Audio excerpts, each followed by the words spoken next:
Hello friends, बहुत बहुत स्वागत है आप सभी का पंचांग.com यूट्यूब चैनल में।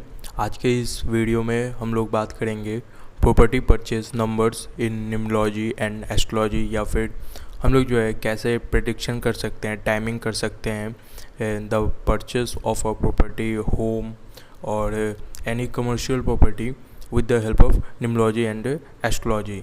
देखिए, जो प्रॉपर्टी परचेज है वो उसमें जो है कुछ चीज़ें हम लोग को प्रेडिक्शन करनी होती है, जैसे कि क्या प्रॉपर्टी जो है छोटा होगा या फिर बड़ा होगा, हाँ, या फिर कैसे जगह में होगा, क्या प्रॉपर्टी किसी पॉश एरिया में मिलेगा या फिर किसी स्लम के आसपास, या फिर जहाँ पे कूड़ा कचरा फेंका जाता है, गार्बेज फेंका जाता है, उसके आसपास मिलेगा, क्या प्रॉपर्टी कमर्शियल प्रॉपर्टी होगा, ठीक है, मार्केट प्लेस में प्रॉपर्टी मिलेगा, या फिर क्या वो प्रॉपर्टी शुभ रहेगा। मतलब जैसे न्यूमरोलॉजी में ये भी नंबर होता है कि जो है घर जो है वो शुभ है, कौन से नंबर का घर जो है हमें अवॉइड करना चाहिए, कौन से दशा में घर लेना हमें अवॉइड करना चाहिए, ये भी सारे भी चीज़ें होती हैं। लेकिन आज के इस वीडियो में हम लोग बात करेंगे property purchase numbers in numerology, ठीक है। पहले हम लोग न्यूमरोलॉजी की बात करेंगे, फिर अगर टाइम मिलेगा तो फिर एस्ट्रोलॉजी की बात करेंगे। अगर इस वीडियो में दोनों नहीं हो पाता है तो मैं पहले न्यूमरोलॉजी वाला अपलोड कर दूंगा और सेकंड पार्ट जो है मैं एस्ट्रोलॉजी का जो कॉम्बिनेशन बनता है वो ऐड कर दूंगा, ठीक है। अगर आप इन दोनों को अगर मिला के देखेंगे तभी जो है आपको सही प्रेडिक्शन मिल पाएगा। हाँ, तो चलिए लेट्स स्टार्ट दिस वीडियो। देखिए, प्रॉपर्टी परचेज के लिए जो है न्यूमरोलॉजी में कॉम्बिनेशन होता है, पहला नंबर होता है नंबर 1। देखिए, नंबर 1 रिप्रेजेंट्स सन, ठीक है। ये कॉन्फिडेंस, रेस्पेक्ट, फेम ये सब तो दिखाता ही है, लेकिन ये जो है प्रॉपर्टी का नंबर होता है। Number 1 is the number of property, और इसमें क्राइटेरिया है कि नंबर 1 पॉजिटिव होना चाहिए, यानी कि सिंगल टाइम होना चाहिए, ठीक है। और अगर डेस्टिनी में नंबर 1 है, फिर ये मल्टीपल टाइम होता है तो कोई दिक्कत नहीं। अगर डेस्टिनी में होता है तो काफ़ी ज़्यादा अच्छा है, और अगर ऐसे सिंगल टाइम होता है फिर भी बढ़िया है। और क्या कॉम्बिनेशन है? पहला है सन, ठीक है, हमें सन की ज़रूरत पड़ेगी। दूसरा नंबर है नंबर ऑफ सैटर्न, ठीक है, क्योंकि सैटर्न जो है प्रॉपर्टी का ही कारक है, ठीक है। तो ये नंबर 8 हमें चाहिए होगा। सबसे इम्पोर्टेंट जो है 2 ही नंबर होता है, पहला होता है नंबर 8 और दूसरा नंबर होता है वो भी नंबर 8 ही होता है। यानी कि आपके चार्ट में जो है नंबर 8 डबल टाइम प्रेजेंट होना चाहिए। ये नंबर ऑफ एक्सट्रीम मनी को भी रिप्रेजेंट करता है, प्रॉपर्टी परचेज को भी रिप्रेजेंट करता है। पता है बहुत से लोगों को जो है ये अभी कन्फ्यूजन होगा कि सबके चार्ट में तो ये 188 नहीं होता है पहले से, तो क्या वो कभी भी प्रॉपर्टी परचेज नहीं करेंगे या फिर नहीं कर पाएंगे? देखिए, ऐसा नहीं है। फॉर एग्ज़ाम्पल, जैसे मान लीजिए किसी के चार्ट में जो है 88 है, ठीक है, 188, ये दोनों कॉम्बिनेशन है, तो ये प्रॉपर्टी परचेज के लिए जो है बहुत अच्छा हो गया, ठीक। और अगर एस्ट्रोलॉजी में भी वैसा कॉम्बिनेशन होगा तो वो पर्सन जो है प्रॉपर्टी डीलर बनेगा, ठीक है। लेकिन जैसे मान लीजिए किसी के चार्ट में 1 और 8 बस सिर्फ प्रेजेंट है, ठीक, लेकिन जो है ये जो न्यूमरोलॉजी में यूज़ करता हूँ इसे वैदिक ग्रिड कहते हैं।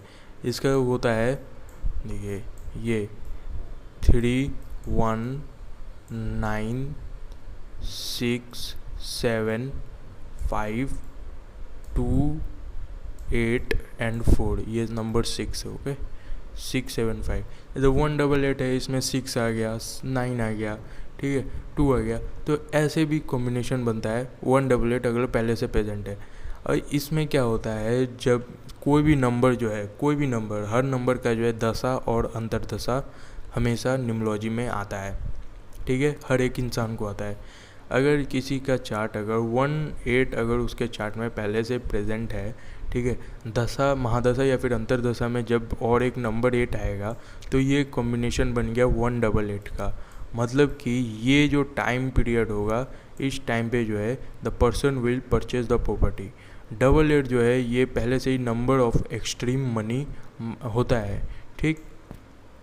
और प्रॉपर्टी परचेज करने के लिए आजकल जो है पैसा भी बहुत ज़्यादा चाहिए होता है, इसीलिए 188 का कॉम्बिनेशन प्रॉपर्टी परचेज के लिए काफ़ी ज़्यादा इम्पॉर्टेंट बन जाता है। अगर किसी के चार्ट में मान लीजिए नंबर 8 प्रेजेंट ही नहीं है, सिर्फ 1 प्रेजेंट है, तो क्या होगा, जैसे कि महादशा में नंबर 8 आ गया और फिर अगर जब भी अंतर्दशा में भी नंबर 8 आएगा, हाँ, तो भी ये जो है नंबर प्रॉपर्टी परचेस कराएगा। या फिर किसी के चार्ट में सिर्फ अगर नंबर 8 प्रेजेंट है, महादशा में नंबर 8 आ गया, अंतर्दशा में नंबर 1 आ गया, तो ये जो नंबर है ये प्रॉपर्टी परचेस कराएगा। क्योंकि हर एक इंसान को जो है कभी ना कभी अपने लाइफ में प्रॉपर्टी लेना ही पड़ेगा, या फिर हर कोई लेता है, ठीक है। तो ये जो कॉम्बिनेशन होता है ये हो गया प्रॉपर्टी परचेस का।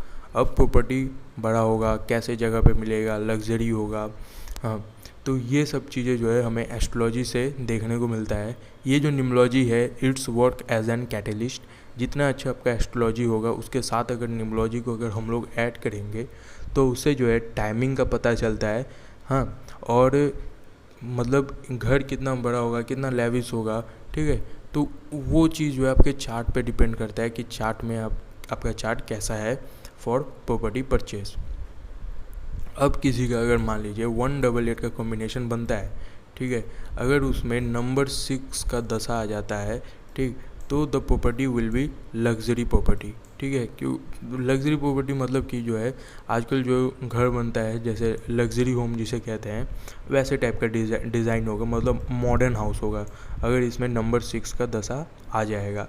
नंबर 5 का दशा आ जाएगा तो हो सकता है ये मरकरी का नंबर है, तो हो सकता है आप किसी जो है कमर्शियल जगह लें, कोई कमर्शियल प्लॉट ले लें, कोई ऑफिस वर्क के लिए ले लें, या फिर कोई शॉप के लिए ले लें, तो ये नंबर 5 दिखाएगा।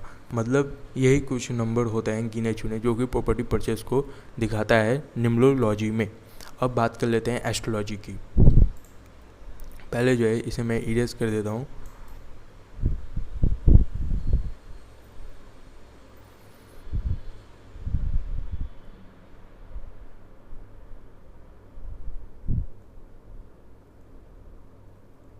ये एस्ट्रोलॉजी में जो है कौन कौन सा हाउस है जो है प्रॉपर्टी परचेस को दिखाता है, तो that is the house 4, 11 and 12। ये जो नंबर 4 है ये प्रॉपर्टी का नंबर है, 11 मतलब गेन ऑफ द प्रॉपर्टी, और ये 12 मतलब होता है कि अगर आप जब ये गेन होता है तो जब आप एक्सपेंस करोगे, खर्चा करोगे, ठीक है, तब आपको जो है प्रॉपर्टी का गेन होगा, ठीक। ये कैसे बनेगा, जैसे मान लीजिए 4th लॉर्ड जाके 11th हाउस में बैठ गया, ठीक है, और उसमें 12th हाउस का जो है कनेक्शन बन गया, ठीक है, या फिर जो है 12th हाउस का लॉर्ड जाके 11th में बैठ गया और 4th का प्लैनेट जाके 11th में बैठ गया, या फिर कैसे भी जो है ये कॉम्बिनेशन बनता है 4, 11, 12 का जिस प्लैनेट के साथ बनेगा, ठीक, उस टाइम पे जो है जो उस प्लैनेट का जो दशा होगा वो आपको प्रॉपर्टी परचेज के लिए पॉजिटिव होगा। अब देखिए, अब जैसे मान लीजिए जो इसमें पॉजिटिव प्लैनेट्स होता है डैट इज़, मतलब पॉजिटिव नहीं, मतलब जैसे मैं शुभ कह रहा हूँ, जैसे जो मतलब अच्छा होता है, जैसे जुपिटर, मून, वीनस, ठीक है, जुपिटर, मून, वीनस, ठीक। और नेगेटिव प्लैनेट होता है राकेश, यानी राहु, केतु एंड शनि, ठीक है। अगर देखिए, और जो है जब भी प्रॉपर्टी परचेज होगा आपका जो एस्ट्रोलॉजी में दशा, अंतरदशा या तो सैटर्न की या फिर मार्स की होनी चाहिए, ये कंपलसरी है। इससे बिना जो है किसी का भी प्रॉपर्टी परचेज नहीं होता है। आप चाहे तो किसी का भी चार्ट उठा के देख सकते हैं, या तो महादशा, अंतरदशा, प्रत्यंतर दशा में इनका सिग्निफिकेंस ज़रूरी है, क्योंकि सैटर्न प्रॉपर्टी का कारक है, मार्स जो है ये सिग्निफाइज लैंड एंड जो भूमि रिलेटेड कार्य होते हैं उसको जो है मार्स सिग्निफाई करता है। तो दशा, महादशा, अंतरदशा, प्रत्यंतर दशा में जो है इन दोनों में से कोई एक ज़रूरी है। मुझे लगता है कि जो है ये अंतरदशा, प्रत्यंतर दशा में रहे तो ज़्यादा अच्छा रहता है। महादशा में रहता है तो क्या होता है, जैसे जब भी जो है, जैसे आपने सैटर्न अगर महादशा में है, ठीक है, तो ये तो ऑलरेडी एक पापी प्लैनेट हो गया।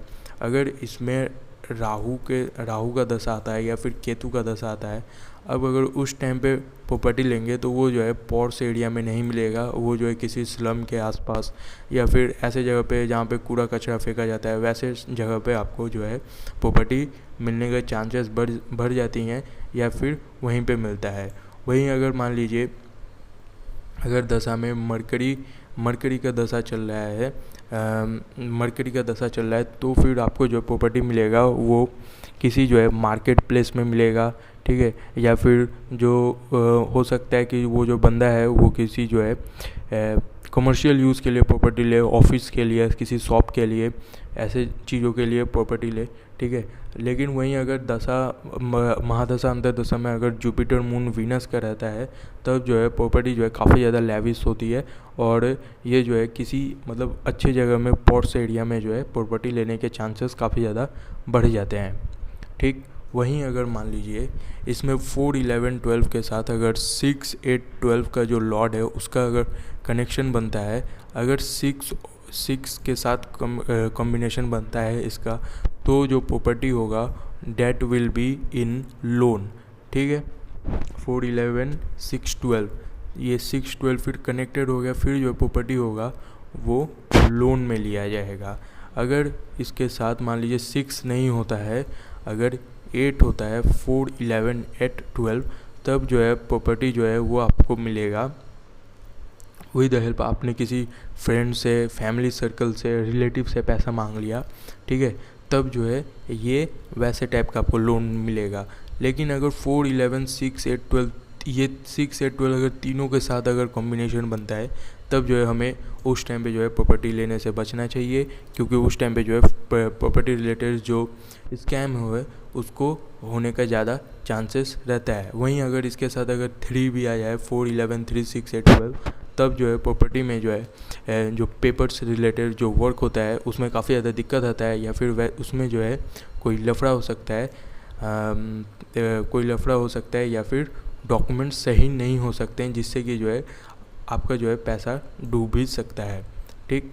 और जैसे कि और एक मैं चीज़ सजेशन देना चाहूँगा कि अगर मान लीजिए किसी का दशा चल रहा है केतु का, मान लीजिए किसी का सैटर्न का महादशा चल रहा है और केतु का ही अंतर्दशा चल रहा है, ठीक है, तो उस टाइम पे जो है इंसान को प्रॉपर्टी लेने के लिए रुक जाना चाहिए थोड़ी देर, क्योंकि केतु के जस्ट बाद जो है जब वीनस का दशा आएगा उस टाइम पे क्या होगा, जो प्रॉपर्टी होगा वो आपको किसी पॉर्स एरिया में मिलने के चांसेस काफ़ी ज़्यादा बढ़ जाएंगे, ठीक।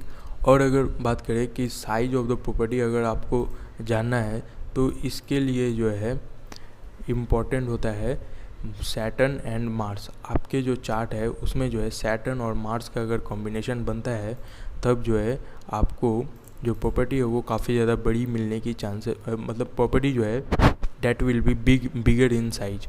कहाँ पे कैसे जगह पे होगा, ठीक है, कैसे जगह पे होगा, मार्केट प्लेस में होगा, कूड़े कचरे के आसपास होगा, पॉर्स एरिया में, इसका तो बात हम लोग कर लिए। लेकिन वहीं अगर सैटर्न और मार्स अगर आपके चार्ट में कॉम्बिनेशन में रहता है या फिर दृष्टि संबंध में दोनों एक दूसरे को देखते हैं अपने 7th एस्पेक्ट से, तभी जो है ये जो जब सारी जो चीज़ें अगर मिल जाएंगी, फिर अगर आपका सैटर्न और मार्स अगर कॉन्जॉइंट रहता है या फिर दृष्टि संबंध रहता है तो फिर जो है आपको जो है प्रॉपर्टी जो है that will be bigger in size, ठीक है। होप करता हूँ मैंने लगभग जो है करीब सारी चीज़ें जो है इस वीडियो में कवर कर लिए हैं। अगर आपको और कोई कन्फ्यूजन है या फिर मैं शायद कुछ बोलना छोड़ दिया हूँ तो प्लीज़ आप लोग कमेंट में मुझे बता सकते हैं, मैं या तो रिप्लाई कर दूँगा या फिर कोई नया वीडियो उस पर अपलोड करूँगा। Thank you friends, that's for today.